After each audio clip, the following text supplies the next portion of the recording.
Hello बच्चों, आपके अपने YouTube channel are education foundation में आपका स्वागत है। हम आपको पढ़ाने जा रहे हैं साइंस। तो साइंस में आपको इसके पहले हमने बता चुके थे कि पाठ्यक्रम क्या था। पाठ्यक्रम आप सीख चुके, उसी पाठ्यक्रम के अकॉर्डिंग ही हमें चलना है कि अपने सिलेबस के लिए जो हमें आने वाला है वो आपके अकॉर्डिंग यानी पाठ्यक्रम के अकॉर्डिंग ही पढ़ेंगे। अगर पाठ्यक्रम के अकॉर्डिंग नहीं पढ़ोगे तो आप ज़्यादा पढ़ लोगे या कम पढ़ लोगे। तो ज़्यादा पढ़ ले तब भी आपके लिए अच्छा नहीं, कम पढ़ ले तब भी अच्छा नहीं है। इसीलिए आपको ऐसा पढ़ना होगा कि जितना सिलेबस में उतना ही पढ़ते हैं। तो उसी सिलेबस के अकॉर्डिंग आपको पढ़ाने जा रहे हैं। आप मेरे साथ ऐसे पढ़ते रहे और समझते रहे। और यदि नए व्यूअर है तो चैनल को जरूर सब्सक्राइब करिए, आपको वीडियो मिलती रहेगी बराबर, तो उसका नोटिफिकेशन जाता है। और एक चीज़, इसका प्लेलिस्ट बना देंगे। प्लेलिस्ट इसी के नीचे यानी इस वीडियो के नीचे आप मिल जाएगी। तो आप इसका कोई भी वीडियो होगा धीरे धीरे आप देख सकते हो, कोई इसको प्रॉब्लम नहीं होगी। चलिए आइए हम पढ़ते हैं कि प्रकाश का परावर्तन तथा अपवर्तन, यानी प्रकाश का परावर्तन क्या होता है तथा अपवर्तन क्या होता है।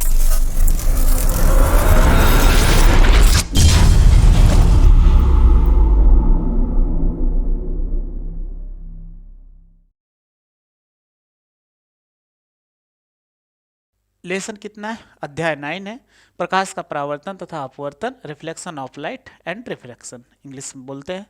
तो सबसे पहले अगर हम पढ़ रहे हैं तो प्रकाश पढ़ रहे हैं। अब आप देख रहे हो कि हमारे चारों तरफ क्या प्रकाश दिख रहा है, तभी तो हम, अगर ये कमरा बंद हो जाए यानी बंद होने पर आपको लाइट ना हो, यानी सूर्य का प्रकाश ना हो, या ये जो लाइट चल रही है, विद्युत जल रही है, आपको बल्ब जल रही है, वो ना होती तो आप हमें नहीं देख पाते। तो ये प्रकाश है, तो प्रकाश के कारण हम देख पाते हैं। तो पहले पढ़ लेते हैं फिर और इसका एक्सप्लेन करते हैं। लिखा हुआ है, प्रकाश ऊर्जा का वह रूप है जो हमारी आंखों पर दृष्टि संवेदना उत्पन्न करता है। यानी प्रकाश ऊर्जा का वह रूप है जो हमारी आंखों पर दृष्टि संवेदना, दृष्टि संवेदना का मतलब होता है देखने की क्षमता को उत्पन्न करता है, जिसकी सहायता से हमें वस्तुएं दिखाई देती। यानी प्रकाश है, अगर आपको सपोज कर लीजिए किसी कमरे में आप बंद बैठे रहिए और लाइट को ऑफ कर लीजिए रात के समय, तो आपको कोई वस्तुएं नहीं दे, थोड़ा सा टाइम तक दिखाएंगे तो टिमटिमाती हुई, यानी प्रकाश को औसत से थोड़ा समय तक दिखाए, इसके बाद वो वस्तुएं आपको नहीं दिखाई दे अंधेरे कमरे में। क्यों? क्योंकि प्रकाश नहीं है। जब प्रकाश होता तभी आपको दिखाई दे। तो एक प्रकाश व ऊर्जा है जिससे हमें क्या होता है, हमारी दृष्टि संवेदना उत्पन्न होती है और हमें वस्तुएं दिखाई देती है। तो प्रकाश के द्वारा हम वस्तुओं को देख सकते हैं, लेकिन बट प्रकाश को नहीं देख सकते। आप ये कह रहे होंगे कि प्रकाश है तो हमारे चारों तरफ प्रकाश को देख रहे हो, प्रकाश को नहीं देख रहे हो, आप हमें देख रहे हो या इस बोर्ड को देख रहे हो, बट प्रकाश को कहीं नहीं देख रहे हो कि प्रकाश आपको दिखाई देता है। प्रकाश से वस्तुएं दिखाई देती है, यानी हमें आप देख पा रहे हो। तो हमें अगर प्रकाश इधर उधर से दिख रहा है, चारों तरफ से लाइट जल रही है, तो लाइट से अगर हम यहाँ पर हो जाए, हट जाए, या ये बोर्ड हट जाए, आकाश में आप देखोगे, आकाश में देखते समय आपको क्या होगा, बादल दिखाई देगा, लेकिन बीच में प्रकाश कहीं नहीं दिखाई देता है। कि बीच में आप बता सकते हो प्रकाश है कि नहीं है। रात में भी देखते हैं अंधकार है, लेकिन जो तारे होते हैं वो टिमटिमाते हुए दिखते हैं, लेकिन प्रकाश कहीं नहीं दिखता कि प्रकाश। तो आपसे पूछा जाए प्रकाश कहीं देखे हो, कहोगे नहीं। प्रकाश से हमें वस्तुएं दिखाई देती है, ये जरूर याद है। तो वही इसमें कहा गया जिसकी सहायता से हम वस्तुएं देख सकते हैं या हमें वस्तुएं दिखाई देती। अब प्रकाश के गुण क्या होते हैं, इनकी विशेषता क्या होती है, वो हम पढ़ लेते हैं। चलिए इसका स्क्रीनशॉट आप लेते जाओ, क्योंकि लिखा हुआ है बहुत ज्यादा। आपको कह रहा प्रकाश के गुण यानी प्रॉपर्टी क्या है प्रकाश की, उसे हम पढ़ लें। सबसे पहला, प्रकाश के गुण निम्नलिखित है। नंबर 1, प्रकाश स्वयं अदृश्य है। अभी हमने कहा ना प्रकाश स्वयं अदृश्य है, यानी इसको दिखाई दे, परंतु इसकी उपस्थिति में हमें वस्तुएं दिखाई देती हैं। यानी प्रकाश तो अनुपस्थित है, यानी वो उपस्थित नहीं, अदृश्य है। प्रकाश अदृश्य है, लेकिन इसकी उपस्थिति में हमें क्या होता है कि प्रकाश की उपस्थिति में हमें वस्तुएं दिखाई देती है। तो इसको दिखाई देती है, तो वही हमने कहा प्रकाश आप कहीं नहीं देख सकते क्योंकि अदृश्य है। साधारणतया प्रकाश सरल रेखा में गमन करता है। तो प्रकाश सरल रेखा का मतलब एक सीधी रेखा में गमन करता है। जैसे आपने देखा होगा कि अगर किसी वस्तु रखी हो, उसकी परछाई बन रही हो, तो कैसी बनती है, सीधी बनती है। जैसे अगर मान लीजिए सपोज के लिए अगर आपको दिख रहा होगा तो इसकी परछाई हमें पीछे दिख रही है, वो सीधी दिख रही, टेढ़ी मेढ़ी नहीं दिखती। जैसे हम एक एग्जांपल ले लेते हैं, ऐसे बना देते हैं। ये वस्तु अगर यहाँ से कोई टार्च ये जल रही है, अगर ये टार्च जल रही है तो ये प्रकाश कैसा है, इसकी जो परछाई बनती है ऐसे सीधी बनती है, ना कि ऐसे टेढ़ी मेढ़ी बनती है। तो ऐसे नहीं बनती। तो ये इससे पता चलता है प्रकाश कैसा है, एक सीधी रेखा में गमन करता है। अगला, प्रकाश के संचरण मतलब चलने हेतु किसी माध्यम को यानी किसी माध्यम की आवश्यकता नहीं होती है, यानी प्रकाश के चलने के लिए किसी माध्यम की आवश्यकता नहीं होती है। प्रकाश निर्वात में भी गमन कर सकता है, यानी प्रकाश के चलने के लिए ठोस द्रव गैस किसी माध्यम की आवश्यकता नहीं होती, अर्थात प्रकाश निर्वात में भी गमन कर सकता है। तो माध्यम हो तब भी गमन करेगा, माध्यम नहीं हुआ तब भी गमन कर सकता है, अर्थात यही कह रहा है निर्वात में गमन का मतलब होता है प्रकाश का चलना। आगे, प्रकाश विद्युत चुंबकीय तरंगों के रूप में चलता है तो यह गमन करता है। प्रकाश क्या विद्युत चुंबकीय तरंगों के रूप में, विद्युत चुंबकीय तरंगे हैं, एक तरंग होती है जिसके लिए किसी माध्यम की आवश्यकता नहीं होती। तो प्रकाश भी एक क्या है, विद्युत चुंबकीय तरंगे हैं जिसके लिए किसी माध्यम की आवश्यकता नहीं होती। अगर ये माध्यम की आवश्यकता होती है तो सूर्य का प्रकाश पृथ्वी तक पहुंचता है, तो पृथ्वी तक पहुंचने पर अंतरिक्ष में जाने पर वहां पर कोई गैस नहीं होती है, कोई गैसीय माध्यम में कुछ भी नहीं होता है जिससे प्रकाश पृथ्वी पहुंचता है, जबकि अंतरिक्ष में कुछ नहीं। आपने जानते भी होंगे कि अंतरिक्ष में जाने के लिए हमें क्या करना होता है कि खगोलीय जो जाते हैं खगोल शास्त्र, वो अपने साथ गैस सिलेंडर यानी ऑक्सीजन लेकर जाते हैं। क्यों लेकर जाते हैं? क्योंकि ऊपर ऑक्सीजन नहीं, यानी कोई माध्यम नहीं है, तो इसीलिए समस्या होती है उनको ले जाने पर ऑक्सीजन। तो ये क्या है, एक विद्युत चुंबकीय तरंग है, इसका भी स्क्रीनशॉट ले लीजिए। चलिए फिर नेक्स्ट देखते हैं इसके प्रॉपर्टी क्या है। प्रकाश पारदर्शी माध्यमों जैसे कांच, वायु आदि में से गुजर सकता है, परंतु अपारदर्शी माध्यमों जैसे लकड़ी, लोहा में से नहीं गुजर सकता है।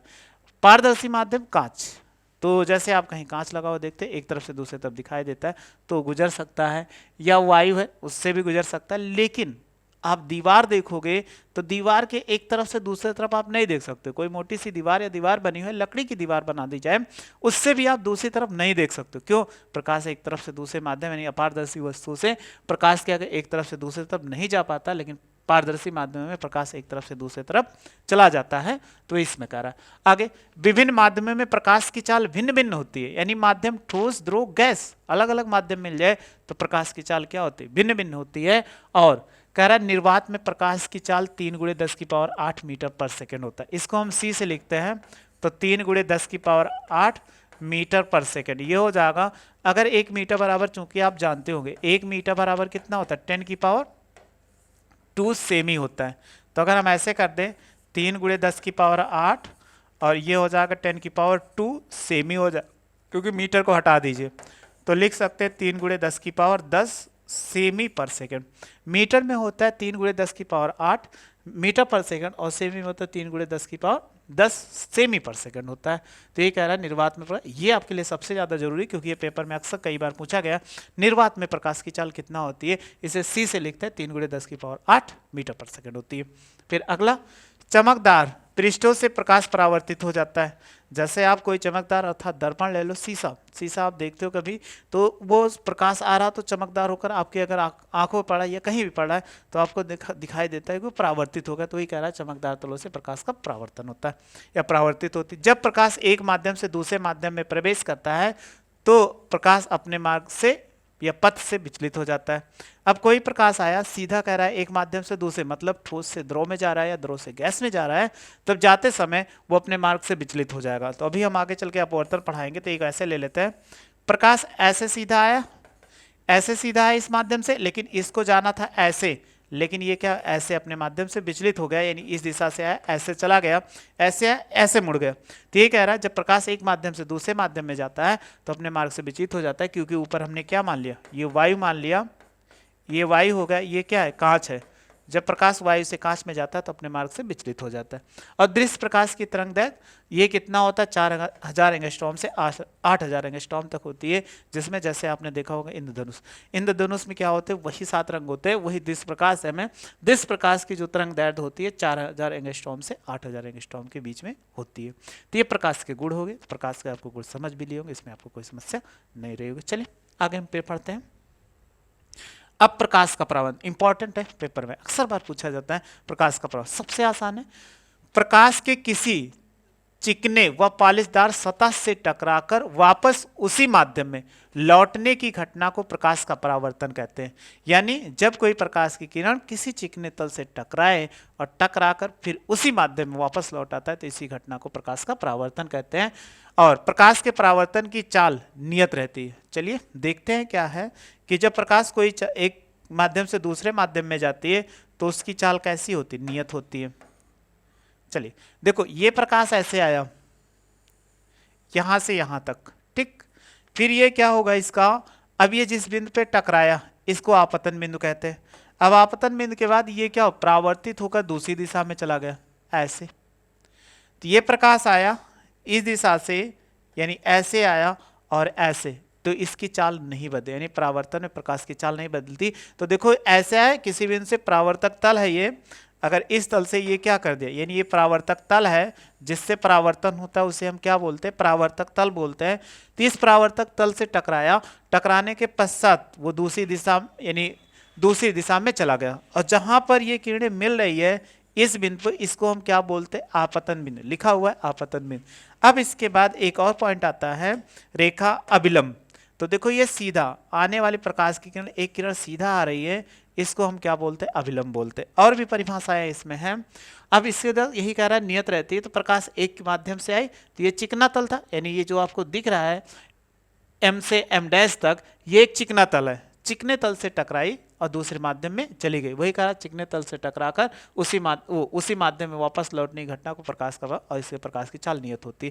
तो ये ऐसे आए और इसमें चली गई। अब इसमें कुछ परिभाषाएं होती है। सबसे पहला देख लेते हैं, हमेशा एक चीज याद रखिएगा, ये जरूर है, अभिलंब, यानी अभिलंब है सीधे आने वाली प्रकाश किरण को अभिलंब कहते हैं। तो यहां पर आपतित किरण, तो अभिलंब तथा आपतित किरण के बीच बने कोण को हम क्या बोलते हैं, आपतन कोण कहते हैं। चलिए थोड़ा सा जूम कर दे, अब आपको और क्लियर दिख रहा होगा। यह आपतन कोण हो गया, यानी अभिलंब तथा आपतित किरण के बीच बने कोण को आपतन कोण कहते हैं, तथा अभिलंब तथा परावर्तित किरण के बीच बने कोण को परावर्तन। ये परावर्तित किरण हो गई, ये कोण यहां से यहां तक आपतन है और यहां से यहां तक क्या है, परावर्तन कोण है। तो ये दोनों कोण है। अभी इसकी हम परिभाषा पढ़ेंगे अच्छे से, क्योंकि इनमें बहुत सारी परिभाषाएं लिखा हुआ है कि अलग अलग की सबकी परिभाषाएं लिखी हुई है। चलिए आगे इसमें और पढ़ लेते हैं। अब परावर्तन के नियम है, इतना ही परावर्तन है, जब कोई प्रकाश की किरणें किसी चिकने तल से टकराकर उसी माध्यम में वापस लौट जाती है, तो इसी घटना को हम क्या बोलते हैं, परावर्तन में प्रकाश की चाल नियत रहती है। चलिए दूसरा पढ़ते हैं, परावर्तन के नियम, यानी इसी में नियम है। तो ये पूछा जाता है परावर्तन से आप क्या समझते हैं, इसके नियम लिखिए। तो पहला कह रहा है कि प्रथम नियम, यानी दो नियम है, आपतित किरण, परावर्तित किरण तथा आपतन बिंदु पर डाला गया लंब या खींचा गया लंब, तीनों एक ही पृष्ठ में होते हैं, जैसे समतलीय पृष्ठ। अब कैसे हैं, देखो ये कह रहा कि आपतित किरण, परावर्तित किरण तथा आपतन बिंदु, यह है आपतन बिंदु पर खींचा गया लंब या डाला गया अवलंब, तीनों क्या होते, एक ही तल में होते। आपतित किरण, परावर्तित किरण, आपतन बिंदु पर खींचा गया अवलंब, तीनों एक ही तल में होते। ये इनका पहला नियम था। दूसरा नियम क्या है, द्वितीय नियम क्या कहता है, आपतन कोण आई सदैव परावर्तन कोण आर के बराबर होता है। अर्थात लिखा है कोण आई बराबर क्या होगा, कोण आर हो जाएगा।